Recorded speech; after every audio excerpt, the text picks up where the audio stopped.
Hi, I'm Lorene. I collapsed in my own kitchen, blood sugar crashing, body limp, and my brother stepped right over me. "Don't die on my hoodie," he said. "That's all. No panic, no help." They canceled my insulin to buy concert tickets. They turned my bedroom into a live stream studio. They told people I was dramatic, selfish, unnecessary. But the worst part? It wasn't just neglect. It was coordinated, quiet, calculated. They rewrote my place in the family like I was never there at all. So why did Grandpa call right after I nearly died? And what did he know that they tried so hard to bury? In this house, silence doesn't mean peace. It means endurance. The kind of quiet that hums in your ears when the heat's been off too long and the refrigerator makes more conversation than your family does. I had just finished a double shift at the urgent care clinic, the soles of my sneakers worn thin and my legs stiff from standing for 10 hours. The sky had already turned steel gray by the time I pulled into the driveway. My breath fogged up the cold glass door as I pushed it open, the smell of reheated meatloaf and pine sol greeting me like a half-hearted apology. I stepped into the kitchen and dropped my keys into the chipped ceramic bowl by the sink. No one looked up from the living room. Dinner was my turn. Again. I didn't argue anymore. I just moved like clockwork. Pantry, fridge, stove. My body knew the motions, even if my brain screamed to rest. I hadn't eaten since morning. I'd run out of glucose tabs 2 days ago. While chopping onions, my fingers felt clumsier than usual. I blinked once, then again, but the knife felt heavier, the edges blurrier.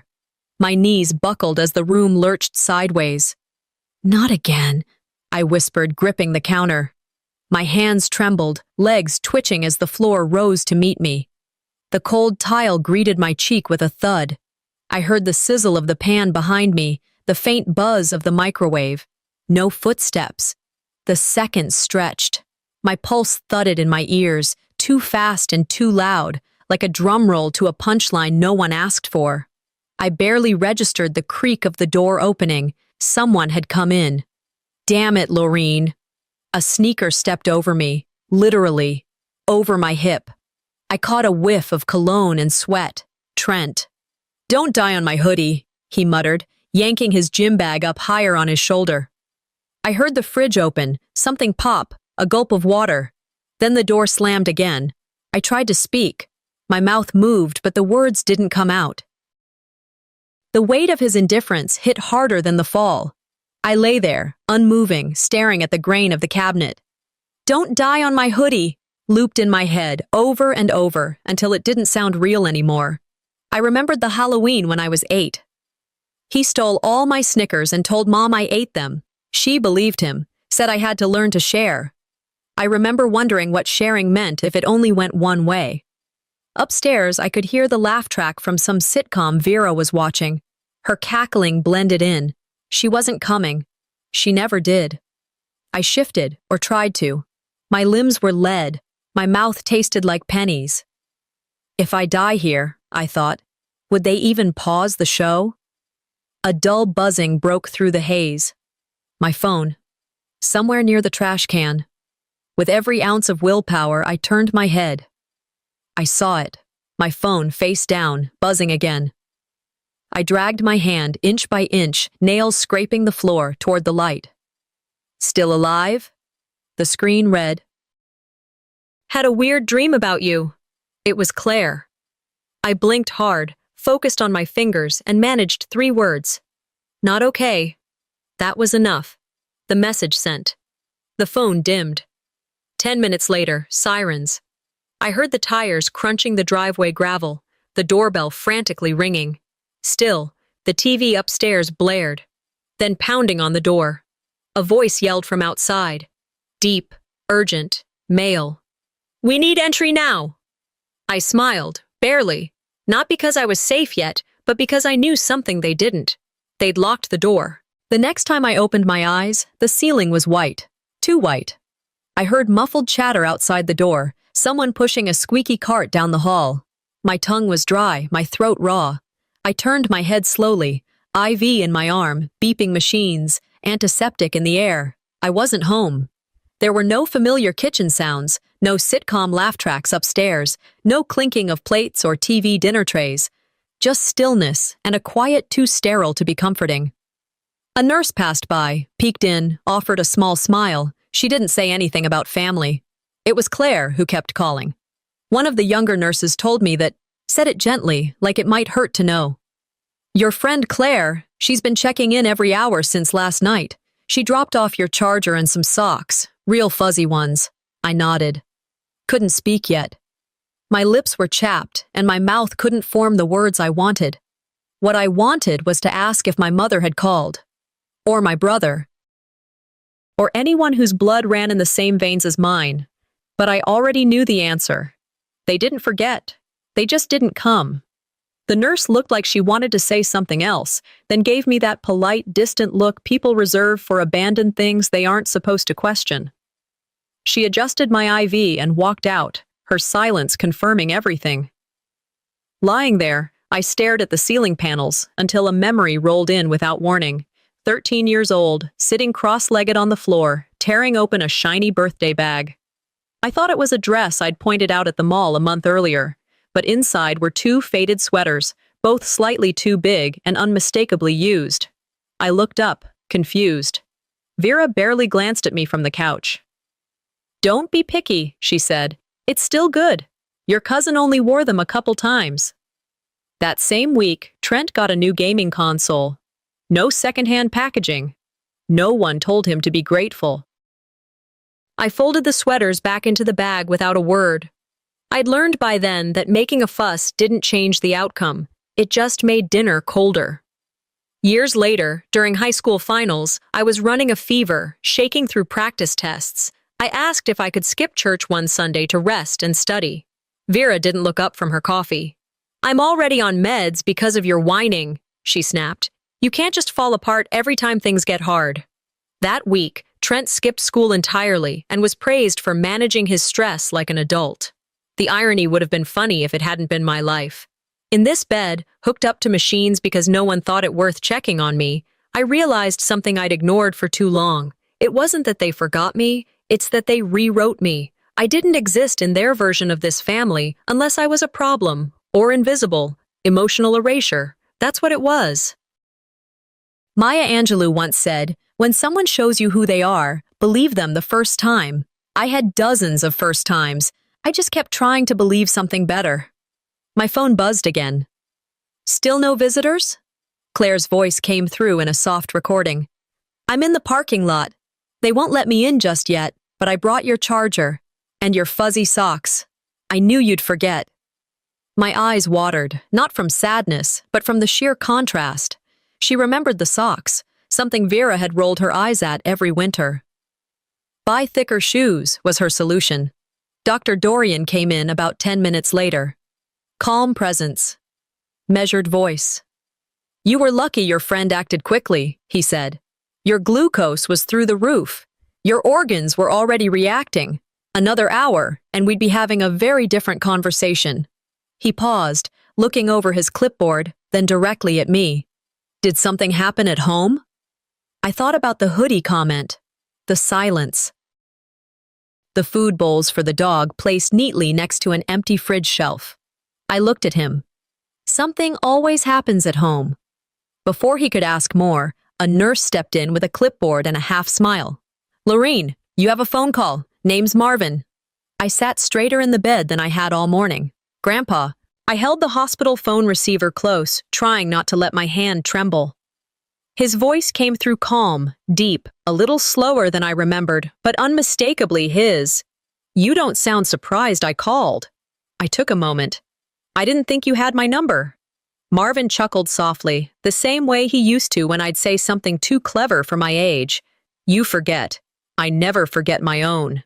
There was silence on my end. A lot of things had been forgotten. Just not by him.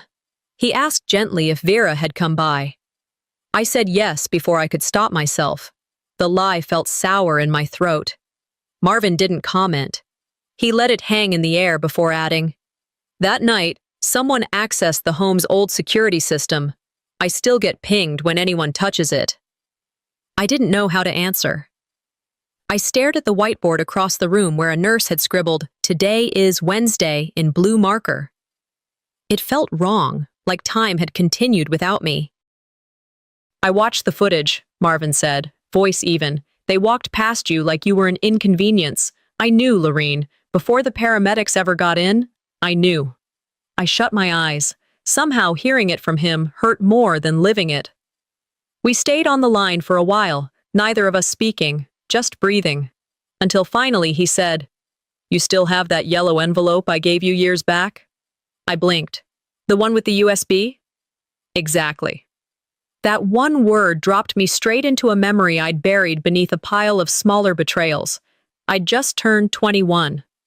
Worked 2 part-time jobs, one at a diner, one restocking shelves at a pharmacy, to buy Vera a birthday cake from her favorite bakery downtown.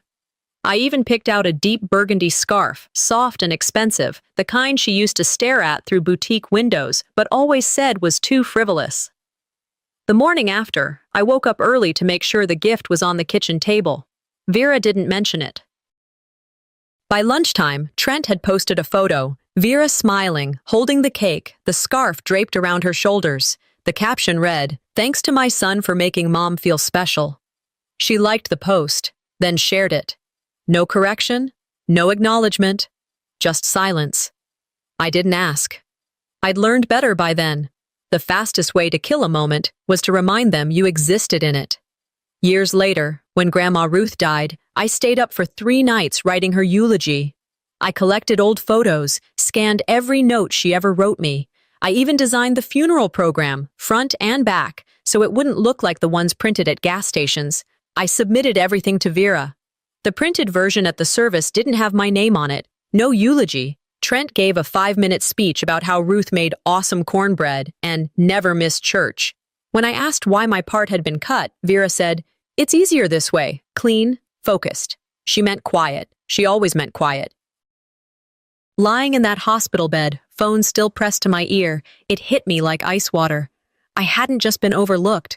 I'd been edited out, deliberately, like a typo in someone else's draft of a perfect life. Neglect is one thing, but revision, that's cruelty. Marvin cleared his throat. "I asked your mom to include your name in Ruth's will," he said quietly. I'd spoken to her directly, told her Ruth wanted it that way. I didn't interrupt. But when I got my copy, that section was missing. My pulse thudded. "I didn't fight it then," he continued. "Didn't want to start a war. Maybe I should have. Maybe he should have. But I didn't say that. I just whispered, 'Do you still have the original draft?' He hesitated only a moment. 'I do, on that USB. It's encrypted. But the password's your middle name, Ruth.'" I laughed, a short, bitter exhale. "You think I've forgotten where I put it?" He sounded amused. "Knowing you, no." "I taped it to the back of my dresser," I said slowly. Behind the bottom drawer." There was a pause. "They moved my room." And then, as if someone had thrown cold water down my spine, everything clicked. So if they found it, and I know they did, they'll think I don't remember where it was. The 4th morning in the hospital felt colder than the rest. Maybe it was the way the sun filtered through the blinds like judgment. I hadn't slept much. My eyes had been fixed on the ceiling, counting the slow-moving shadows as nurses walked past my door. That damn USB, the yellow envelope. I'd taped it behind the dresser drawer years ago, certain no one would ever touch it, certain no one would care enough to look. And now, I was certain they had. My brain started connecting the timeline. They had moved my room.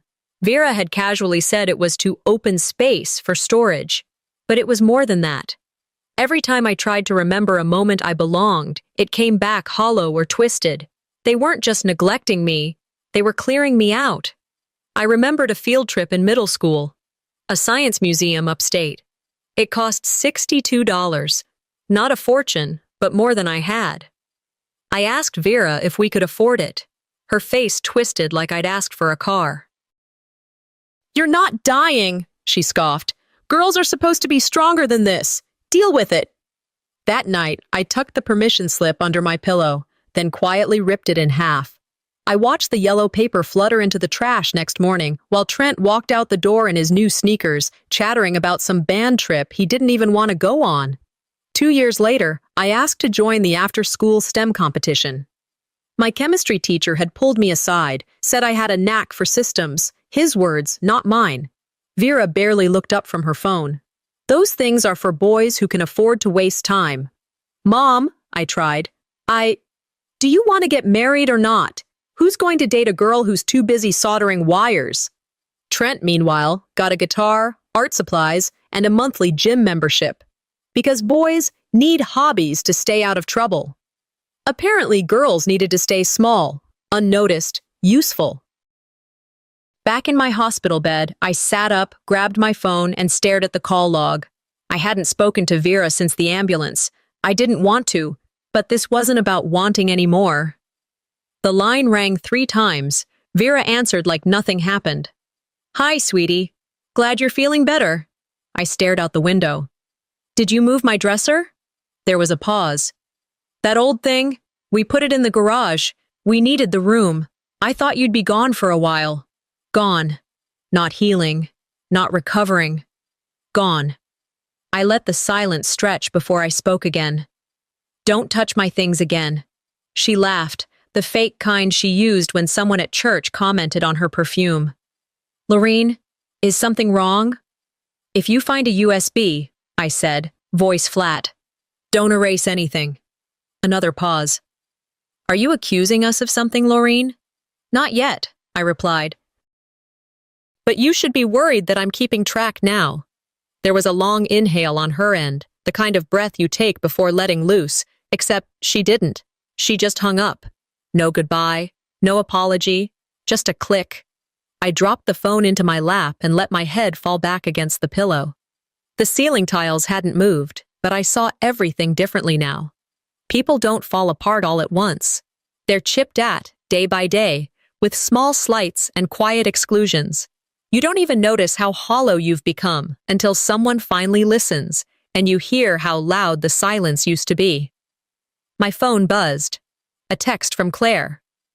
Your mom just called me. She sounded off. I stared at it, then typed one line back. They're not used to me talking back. But I wasn't just talking anymore, I was preparing. The room felt dimmer than usual, like the walls had soaked up the fatigue I couldn't shake. It was late afternoon, the kind of hour where time felt stuck. Too late for lunch, too early for dinner, but just right for people to forget you still existed. Then the door creaked open. Claire didn't knock. She didn't smile either. She walked in like she was bracing for a storm and dropped a duffel bag onto the foot of my bed. You told me once to hang on to this, she said, unzipping it, in case you ever gave up. She pulled out the scarf first, the burgundy one, soft, folded perfectly, like it hadn't been touched since I last held it. Then came a thick folder, bulging with receipts, printouts, and tabs in neon pink and yellow. I didn't say anything at first. I just stared at the scarf. Claire sat down beside me, her voice low. You wanted to believe it was a bank error, but it never was. I opened the folder. My name was everywhere, on letters, on forms, on statements I never remembered signing. A secondary debit card opened under my student profile, charges from Amazon, Uber, Best Buy. A drone, Bluetooth speakers, a car rental for spring break. All logged under my name, all billed to the scholarship stipend I had earned on my own. I clenched the folder in my hands. My pulse thudded hard behind my ears. I confronted the credit union, Claire said. They said the Guardian account had requested a card be mailed to your home address. My jaw tightened. Vera. She didn't even bother hiding it, Claire muttered. She used your name because yours had better credit. The realization didn't shock me. It solidified something I'd tried to dismiss for years. I had always been a resource, not a daughter. And it wasn't just money. I remembered the essay. Sophomore year, I had applied for a grant aimed at students with medical hardship. I poured myself into the application, talked about the costs of insulin, the ER visits, how I rationed my meds some months. It was the first time I allowed myself to be vulnerable on paper. Vera read the essay once, shook her head. "You sound pitiful," she said. "Take that part out." She deleted the paragraph about medical debt, replaced it with, "I come from a solid middle-class family that values resilience and hard work." "Make us look respectable," she'd added. Respectable. That word always tasted like bleach. I didn't speak. I didn't have to. Claire saw it in my face. She handed me my phone. "You gonna call her?" I nodded. The dial tone rang once, twice. Vera picked up on the third ring. "Hi, honey. Feeling any better?" "You used my health to buy speakers," I said, voice cold. "For a boy who can't even spell FAFSA." Her tone shifted. "That's not fair. We all sacrifice in different ways." I nearly laughed. "No, you steal in different ways. Laureen, I'm not finished." Before she could argue, Trent's voice came through in the background. "Is she on the phone again? Tell her to stop acting like she's special." He grabbed the line. "You've always been so dramatic," he sneered. I inhaled slowly. "Drama is screaming," I replied. "This is documentation." I hung up. Claire didn't say a word. She just picked up the scarf and draped it across my shoulders like she was crowning me. "When you grow up being minimized," I said quietly, "your voice becomes a scalpel. Quiet, but surgical." The scarf smelled faintly like cedar. I remembered saving up for weeks to buy it. Vera wore it once, never acknowledged where it came from. Of course she didn't. I grabbed my laptop from the tray beside the bed. My fingers moved faster than I expected, controlled, purposeful. I opened the state fraud reporting portal and started filling in every field. Name, date, institution, evidence. I attached the files, uploaded the receipts, added my ID.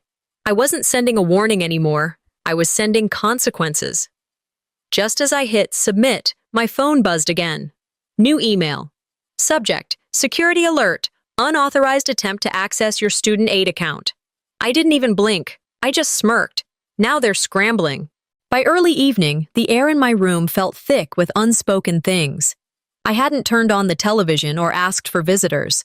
I didn't need noise.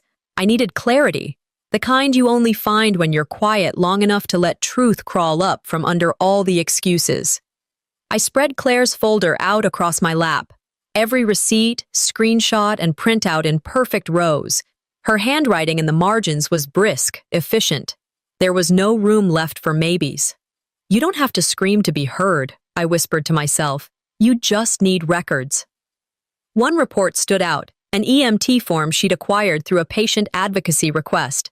I'd forgotten she mentioned it, but there it was in black ink.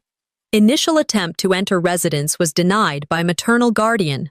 Guardian stated patient was just low energy. Low energy. I was in a diabetic coma. The EMT note ended cold. Had we arrived 30 minutes later, the outcome may have been fatal. My stomach twisted. Not because I was shocked, but because they didn't even hesitate to lie to the people trying to save me. I sent a photo of the report to Marvin, no message attached. He'd know exactly what it meant. Moments later, he called. "I watched them," he said. I pressed the phone tighter to my ear. "On the kitchen cam, the backup system still uploads to my account," Marvin continued. "They walked right past you, stepped over you." My breath stopped. "You saw?" He didn't even flinch, Laureen, not once. I didn't ask who he meant. We both knew. Trent. I closed my eyes, forcing the bile back down. "Thank you," I said softly. "For what?" he asked. "For watching," I answered. "For not pretending it didn't happen." After we hung up, I attached the EMT report to an email, added a draft affidavit, labeled everything by date. I wasn't compiling trauma, I was building a case. "No one protected me," I whispered, voice steady now. "So now, I'll protect the record." A new email popped up on my screen. Security alert. Unauthorized attempt to access your FAFSA account. I clicked through. Secondary user, removed. Parental control override, disabled. They were trying to delete proof, but I was already one step ahead. I opened a new spreadsheet and began logging every failed login attempt with timestamps, IP addresses, and screen captures, digital fingerprints, evidence they couldn't erase. A knock came at the door. Claire slipped in, holding a cup of vending machine coffee. She looked like she hadn't slept in 2 nights. "I have a friend," she said, sitting next to me. "He works in the district office, knows how to keep things quiet until they're loud." I raised an eyebrow. "You offering me revenge?" Claire shrugged. "I'm offering you traction." "I don't want revenge," I said. "I want accountability." She smiled. "Sometimes they're the same thing." Before she left, she kissed my forehead gently, like someone making a silent promise. I watched her go, then turned back to the screen. I drafted one more email. To Dr. Dorian. Subject: Personal documentation request. Time sensitive. "Hi, Dr.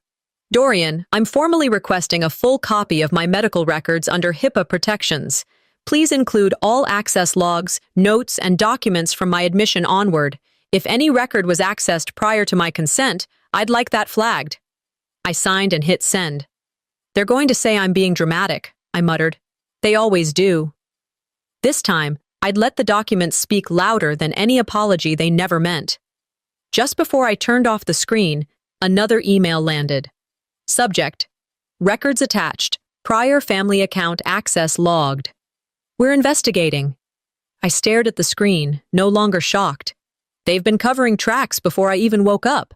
Morning sunlight cut across my hospital blanket, sharp and too honest. I hadn't slept much, but I was wide awake. My laptop sat open across my lap, a spreadsheet glowing on the screen. Timestamps, login alerts, flagged access logs. Every detail stacked in a neat little column, like bricks in a wall I was building around what was left of my dignity. The patterns were obvious now. The first unauthorized login came less than 4 hours after the ambulance took me. They didn't cry. They didn't panic. They got to work deleting, like I'd already been written out of the story. They weren't grieving, I whispered to myself.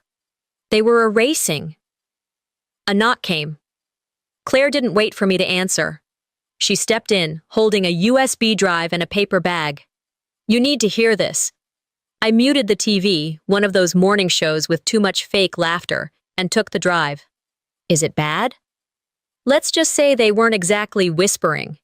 She plugged it in. The audio started low, clinking dishes, someone walking. Then Vera's voice, clear as glass. "She's just a liability now." Trent: "We're not seriously going to keep her on the plan, are we?" Another voice, male, unfamiliar. "If you move that money into your name now, it'll look suspicious. Wait a month." Vera again: "I'm done waiting. That fund could cover Trent's entire project. She's not even working." I didn't move. My spine stayed rigid. But inside, every muscle screamed. They had a meeting. Without me. About me. "She's always been high maintenance," Trent added, laughing. I clicked pause. The silence afterward was heavier than the recording itself. "Claire," I asked slowly, "can you email this to Marvin too?" She nodded. "Already did." I turned back to my laptop, logging into the old state health portal. At 19, I'd tried to apply for Medicaid. Got denied. I assumed it was income-related or some technical glitch I didn't understand. But now I knew better. I pulled up the archived file. Application, flagged incomplete. Reason, conflicting income data provided by parental guardian. There it was, Vera's signature, a full 5 digits higher than what she'd ever earned in a year. She had tanked the application on purpose, kept me tethered, kept control. I leaned back, the heat rising behind my eyes. "They called it tough love," I muttered, "but it was theft under a moral disguise." I thought of a quote I'd read years ago, one I never appreciated until now. Brené Brown said, "When we deny the story, it defines us. When we own the story, we can write a brave new ending." And I was ready to write mine. The phone buzzed. Marvin. "I think they're moving your things," he said. I sat up straighter. "What?" "The garage door's open. I was on my way to drop off something. Saw your dresser. And bags." "They're clearing me out," I said quietly. "They think you won't fight back," he replied. They're wrong. After the call, I uploaded every file I had to a secure folder. Then I opened the legal clinic website Claire had bookmarked. It was local, but well-reviewed, discreet. I filled out the intake form, uploaded the audio, added the EMT report, tagged the financial logs with a note. Evidence of tampering and neglect. Urgent review requested. 20 minutes later, I got a reply. Subject, received. Case may fall under multi-statute violations. We'll contact you shortly. They were listening now, not just to me, to proof. I sat back, breathing in for the first time without panic tightening my lungs. Maybe it was relief, or maybe it was just the beginning of war. They saw me as too weak to win, I said aloud, but just resilient enough not to die. That's where they miscalculated. A new voicemail appeared. Vera's voice, shaky this time, not rehearsed. We need to talk. This is going too far. I stared at the screen. Too far for who? They walked into the room like they owned the place. Marvin had reserved the small conference hall at the community center. Quiet, neutral ground, no one's house, no home court advantage, just four walls, a long table, folding chairs, and fluorescent lights that made everyone look a little more guilty than usual. I arrived 10 minutes early. Claire helped me carry in the files. She didn't say much, just handed me a bottle of water and nodded toward the front seat. Marvin had already set up the small speaker and folder tabs. The old man's attention to detail was surgical. Vera came in next, all dressed up like she was heading to a church fundraiser. A scarf that wasn't hers around her neck, perfume too strong, lips drawn tight. She smiled like a politician during a scandal. Trent followed behind her, phone in hand, smirking. I hope this isn't going to be a circus, he muttered as he sat. Oh, you'll be center stage, I said. Don't worry. They didn't notice the audio recorder on the corner of the table. I think we should start, Marvin said, his voice calm but ironclad. Laureen has something she'd like to share. I nodded. Before we go any further, I said slowly, reaching into the folder beside me, I want you to hear something. I hit play. The audio file filled the room. Vera's voice was unmistakable, calculated, clipped.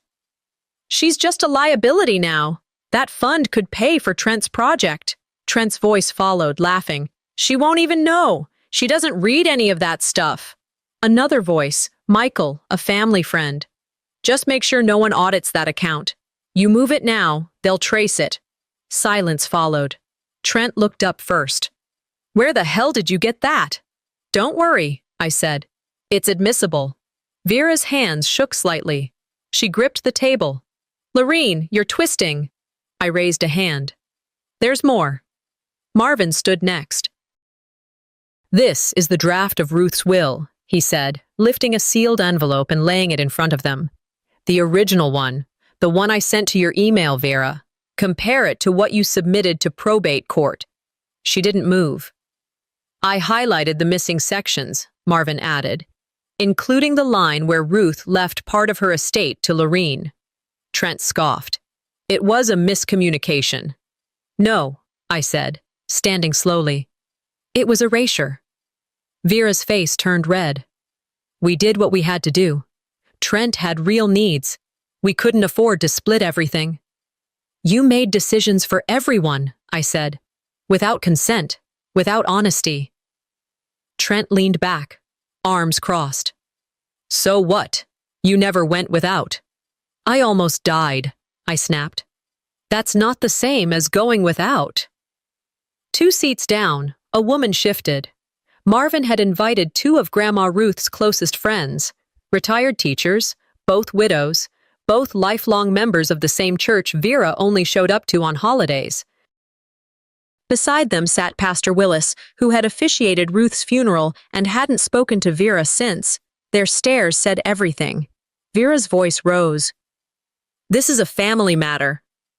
Then why, I said, voice calm, did you take it to the bank? She stopped. I reached into my bag and pulled out a folder stamped Toledo Legal Aid. I've filed. Depositions begin next week. The room went silent. Trent cursed under his breath. Vera looked at Marvin, then at me, then back to the folder like it might catch fire. I didn't gloat. I didn't scream. I just let the silence sit. It was louder than anything they could say. Because it wasn't revenge, it was release. I didn't want them punished. I wanted them out of my bloodstream. The meeting ended without hugs, without apologies, without resolution. Just truth, laid bare. As I was packing my bag, a woman approached me. She looked official, business card in hand, quiet demeanor. "I'm with the DA's office," she said softly. "If you're serious about pressing this, I can help." I didn't flinch. "I'm done being quiet," I said. Sunday morning didn't greet me with light. It brought vibration, my phone buzzing again and again. When I finally picked it up, the notifications looked like confetti. Missed calls, texts, emails, some angry, some quiet, a few with nothing but, "I didn't know." Marvin's name lit up next. I answered immediately. "Your uncle called," he said. "Said he's ashamed to have ever believed them." I sat still for a moment. That's a start. What I didn't expect came minutes later, a link sent by a username I didn't recognize. I tapped it out of curiosity, and there it was, on a local neighborhood forum. A screenshot of a receipt, $147.29. Boutique Pet Spa. The timestamp? Same afternoon my insulin order was canceled. The caption read, "This is how they prioritized." Beneath it, hundreds of comments were piling up. "She almost died and they were styling a Pomeranian?" This is straight out of a Lifetime movie, but worse, it's real. They didn't just fail her. They invested in her silence. I didn't post anything. I didn't have to. By noon, Marvin texted again. "Check your email. Sent you photos." I opened the first image, and my breath caught. My childhood room. Or what used to be. Now it was lined with LED strips, ring lights, a camera on a tripod. My bookshelf had been emptied, replaced with shelves of skincare products and motivational wall art. In the corner, Trent stood in frame, mid-sentence, mid-smirk. The caption from his video read, "Perseverance isn't about comfort, it's about choice." He was streaming from the same room where I had collapsed. The fury didn't hit me all at once. It arrived in waves, quiet, hot, steady. I clicked the comments. Someone had recognized the room from a hospital fundraiser I'd organized years ago. Another remembered Vera bragging that Trent converted that dead space into a creative sanctuary. A small news blog shared a story titled, "Family Disowns Daughter for TikTok Clout." The image was one of me as a child, arm around Ruth, both of us smiling, and a more recent shot of Trent in full influencer mode. I read every line, and then I closed the laptop. I didn't need to add my voice to the noise. They were facing what I had never been able to say aloud. A text from Claire arrived. "You don't have to say anything. You already did." Later that afternoon, Marvin stopped by the hospital. He didn't say much, just pulled a chair beside me and handed me something soft, folded neatly, almost reverently. The scarf, still untouched, still mine. "They built a spotlight for him," Marvin said. "You built a legacy." I held it in my lap for a long time before speaking. It never felt like one. He just nodded. "That's how you know it is." By early evening, a reply from legal aid landed in my inbox. "We're moving forward. There's enough for at least 3 counts." My finger hovered over the reply button, then typed back 3 words. "Time for consequences." Just as I was about to close my laptop, another email arrived. This one was different. Subject: Invitation to speak. Medical Neglect Advocacy Panel. Would you be willing to speak on behalf of individuals affected by family-based medical negligence? Your story has resonated deeply. I read it twice. "They want to hear me speak," I whispered, and this time, they won't look away. The hum of my fridge was the only sound in the apartment that morning. No footsteps overhead, no doors slamming, just me and a small place that smelled like fresh paint and possibility. My name was finally on a lease. Not as an emergency contact, not as a co-signer, but as the sole tenant. I brewed a cup of coffee and stood by the window, sipping slowly while checking my phone. Notifications were still rolling in, news alerts, messages from strangers, support from people I never met. But for the first time, I didn't feel overwhelmed. Just aware. I used to dream of escaping. Now I was building. My inbox dinged. Legal Aid had forwarded a final batch of bank records. I opened the file, scrolling through the familiar account numbers, then stopped when I saw the charge, $5,000. Online course enrollment. Trent's name. Same week my insulin was canceled. I leaned against the counter, staring at the screen. My survival bought his certificates. Later that afternoon, while organizing paperwork for court, I saw something else. A post from Vera's Facebook, Thanksgiving 3 years ago. A family photo. I was there. I remembered the outfit, the conversation, the awkward attempt at togetherness. But in the photo, I was gone. Cropped. Caption: Blessed to have all my children close. That was the moment I knew. I was never going back. The comments underneath were brutal this time. Why is she always missing from their pictures? This story hurts because it's so real. Some came from other women, mostly older, who had lived their own invisible versions of mine. One read, "My daughter went through this too. Thank you for not staying silent." By evening, I received an official court email. Case accepted. Charges filed. Will tampering. Medical neglect. Insurance fraud. I forwarded the message to Marvin. He replied within minutes. Subject: Proud of you, Lore. The sun had set by then. I needed to breathe. I walked to a park a few blocks away, where I used to journal as a teenager. The same bench was still there. Weather-worn, but standing. I sat and pulled out my old notebook. Flipping through pages, I stopped at an entry I had written after one of Vera's more polite betrayals. They say I'm selfish for wanting more, but I think wanting to live fully isn't selfish. It's survival. I read it out loud, then whispered, "Silence was never safety. It was consent." Oprah once said, "You get in life what you have the courage to ask for." So I asked. When I got home, I sat at my kitchen table and replied to the advocacy group from the week before. Subject: Medical neglect panel. Confirmed. Yes, I'll speak. Count me in. Attached is a brief bio and documentation summary. I hit send. There was no fear, just fire. I opened a blank document, started drafting my speech. Halfway through the first paragraph, another email arrived.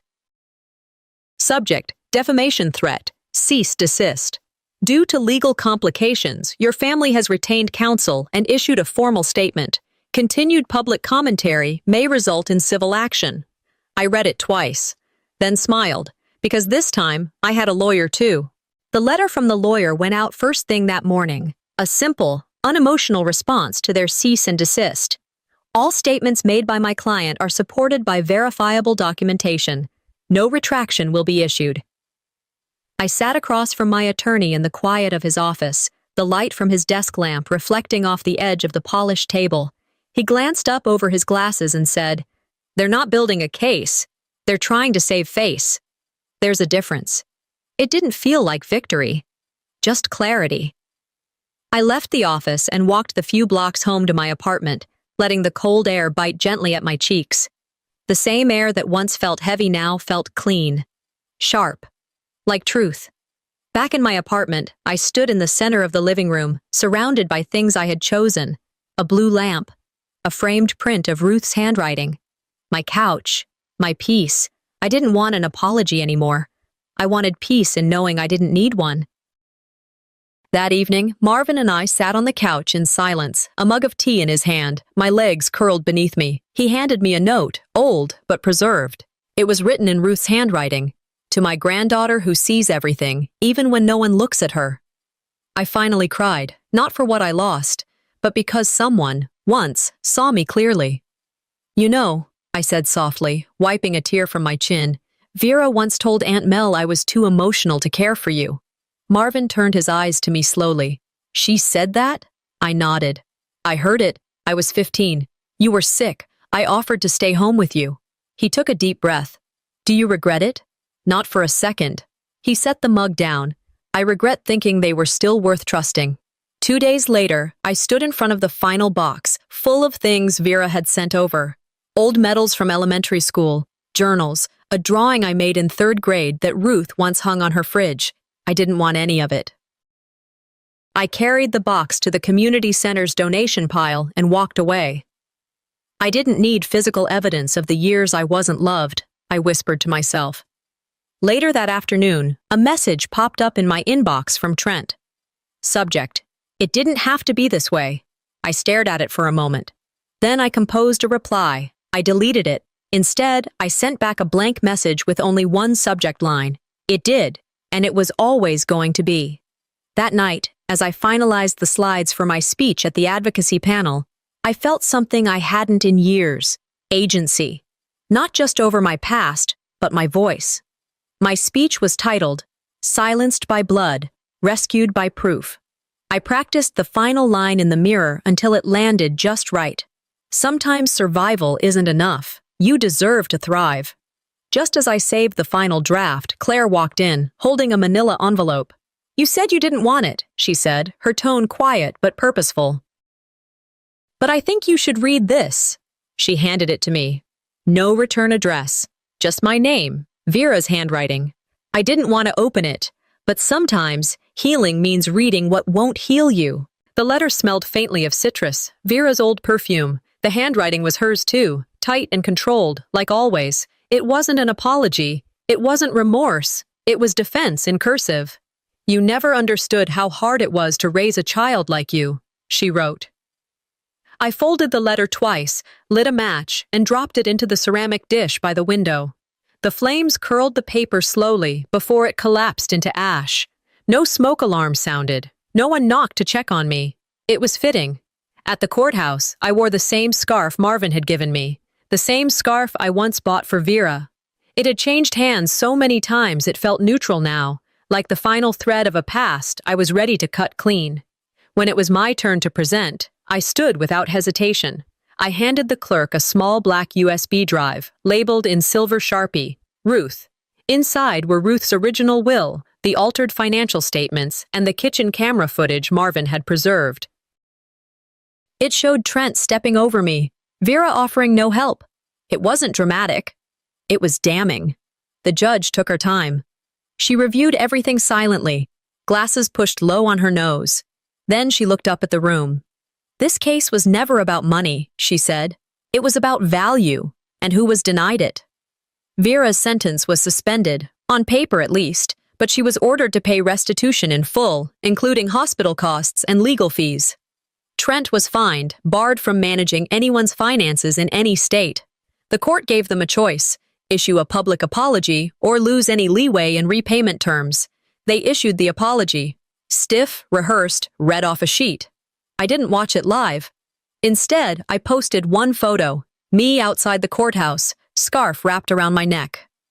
Caption: They took what they could, but not who I am. The next day, I stood behind a podium at the medical advocacy event. The crowd was small, but focused. Real. I titled my speech, Proof Over Permission.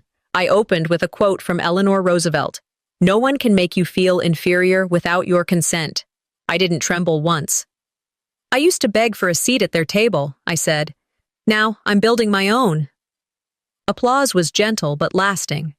Afterward, a woman approached me with tears in her eyes. My daughter's struggling with insulin access too. Her father thinks it's not urgent unless she faints. I handed her a card for the foundation I'd just registered. Tell her this, I said. Your life is not optional. That evening, as I was packing up my notes, one last message arrived in my inbox. From Trent. Subject: You happy now? I stared at it, then typed back. No, but I'm free. I blocked him. For good. The next morning, I visited Marvin's grave. The wind was calm. I stood in silence, the scarf still warm around my neck. You saw me first, I whispered, and now, so do they. On the way home, my phone buzzed again. An email. A subject: investigative inquiry, broader neglect case. Your story started a wave, the reporter wrote. Would you be willing to help us investigate a broader case of medical neglect? I stopped walking, smiled. Let's begin.